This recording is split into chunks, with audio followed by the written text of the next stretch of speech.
চেয়েছো? ফটোগুলো পাঠাতে হবে না। এবার এটা গামছিটা খোলো। হ্যাঁ খোলো, কি আছে? পুরোটা খোলো, পুরোটা খোলো, পুরোটা খোলো।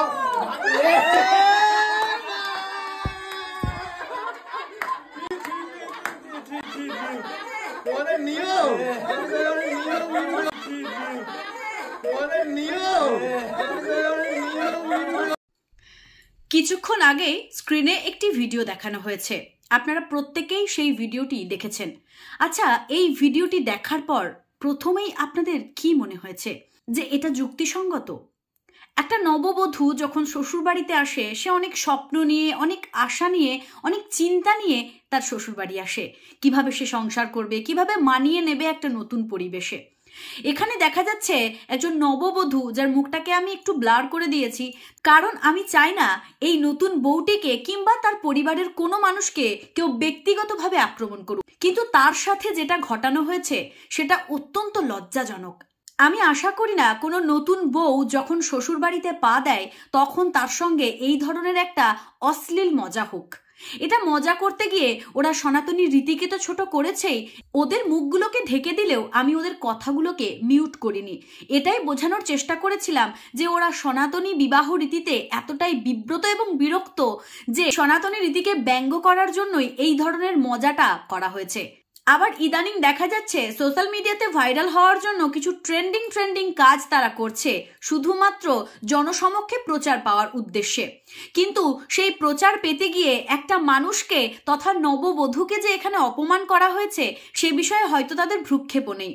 আমাদের গীতা, শাস্ত্র এবং মহাভারত রামায়ণে নববধূকে লক্ষ্মী স্ত্রীর সঙ্গে তুলনা করা হয়, অর্থাৎ একজন কন্যা যখন বিয়ের সাজে শ্বশুরবাড়িতে আসে তখন তাকে মা লক্ষ্মীর সঙ্গে তুলনা করা হয় এবং মা লক্ষ্মী রূপেই তাকে সংসারে আগমন ঘটানো হয়। কিন্তু এখানে দেখা গেল নববধূকে নিয়ে মজা করতে গিয়ে তারা মা লক্ষ্মীকেই অপমান করে বসলেন। হয়তো আপনারা অনেকেই বলবেন এর সাথে মা লক্ষ্মীর অপমানিত হওয়ার কি সঙ্গ? অবশ্যই আমি সেই সমস্ত কারণ তুলে ধরবো যে কারণের জন্য শুধুমাত্র এই মহিলাটিকে নয়, সে সঙ্গে মা লক্ষ্মীকেও অপমান করা হলো। কারণ হচ্ছে এক, তার সিঁথিতে যে সিঁদুরটি গতকাল রাত্রেবেলা দেওয়া হয়েছে সেই সিঁদুর হচ্ছে অক্ষয়ের প্রতীক, এবং সেই সিঁদুরকে এমন কোনো জায়গায় নত করানো উচিত নয় যে সিঁদুরের মর্যাদা সেখানে এসে ক্ষুণ্ণ হয়। নববধূর সিঁদুর এই জুতোর সামনে এসে নত হয়েছে, তার মানে এখানে মা লক্ষ্মীকে অপমান করা হলো। নববধূর হাতে থাকা শাঁখাপলা সেগুলোও কিন্তু লক্ষ্মীশ্রীর প্রতীক, এবং এই লক্ষ্মীশ্রীও এই জুতোর কাছে মাথা নত করেছে। দ্বিতীয় নম্বর কারণের জন্যও কিন্তু এখানে লক্ষ্মীকে অপমান করা হলো। আরও একটা জিনিস আপনারা ভালো করে খেয়াল করলে দেখতে পাবেন যে জুতোটি যে জায়গায় রাখা হয়েছে সেই জায়গাটিতে কিন্তু বসুধারা দেওয়া হয়েছে। এই বসুধারা কিন্তু সাধারণ জিনিস নয়, বসুধারা হচ্ছে পৃথিবী বা ভূমির স্রোত, যা ঘি এবং সিন্দুরের বিন্দু সহযোগে 9টি, 7টি বা 5টি এঁকে দেওয়া হয়। সংসারের সুখ, সমৃদ্ধি এবং ঐশ্বর্যের জন্যই কিন্তু এই দাগটি করা হয়েছে, তাই এই দাগটিকেও যথেষ্ট অবমাননা করা হলো এই কার্যের দ্বারা।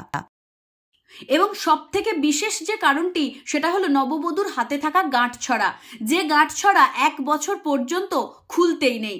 এই গাঁটছড়ার মধ্যে কিন্তু সনাতনী বিবাহের একটা বিরাট ইতিহাস লুকিয়ে আছে, এবং শাস্ত্রমতে এই গাঁটছড়া ততদিন পর্যন্ত বেঁধে রাখতে হয় যতদিন বিবাহের 1 বছর না পূর্ণ হয়েছে। এর আগে পর্যন্ত এই গাঁটছড়াকে না জলে ভেজানো যায়, না আগুনে পোড়ানো যায়, না সেলাই করা যায়, না খোলা যায়, না কাটা যায়। সেই হয়তো নববধূ এই বিষয়টাকে হাসির খোরাক বলেই মনে করেছেন। পরিবারটিও ভীষণ জলি ফ্যামিলি, এটাও আমি মেনে নিলাম, আমি সেই পরিবারটিকে ছোট করতে চাইছি না, কিন্তু কোথাও গিয়ে সনাতনী রীতির প্রতি বিরক্ত বোধ হয়ে যদি এই ধরনের একটি কাজ নববধূর সঙ্গে করা হয় তখন অবশ্যই একটু হলেও খারাপ লাগে। আপনারা মজা করুন, অনেক ধরনের মজা করা যায়, নতুন বউকে নিয়ে অনেক হাসি ঠাট্টা অনেক কিছুই করা যায়, কিন্তু নববধূকে কখনোই মজা করার ছলে অপমান করবেন না। এতে আপনাদের সংসারের দিকেই আঙুল উঠবে, আপনাদের পরিবারের দিকেই আঙুল উঠবে। আপনারা শিক্ষিত পরিবার হয়েও অনেকেই আপনাদের পরিবার সম্পর্কে কটু বাক্য বলবে, কারণ আপনারা কাজটাই এমন করেছেন। আমার আজকের এই ভিডিও আপনাদেরকে অপমান করা বা হেয় করা নয়, শুধু অনুরোধ করা আমি এটাই বোঝাতে চাই যে নতুন বউকে লক্ষ্মীর মতন করে আপন করে নিতে হয়। মজা করার উদ্দেশ্যে এমন কোনো মজা করা উচিত নয় যেখানে মা লক্ষ্মী অপমানিত হন। আশা করি আপনারা সকলেই বুঝতে পেরেছেন। আমি আমার ভিউয়ার্সদের অনুরোধ করব তারা যেন এই বিষয়টির যথাযুক্ত বিশ্লেষণ করে আমার কমেন্ট বক্সে কমেন্ট লেখে। সকলের জন্য রইল শুভকামনা এবং নতুন বউয়ের নতুন সংসারের জন্য রইল অনেক অনেক অভিনন্দন। সবাই ভালো থাকবেন, ভিডিওটিকে শেয়ার করবেন এবং এই পেজটিকে ফলো করে দেবেন। জয় শ্রীকৃষ্ণ, রাধে রাধে।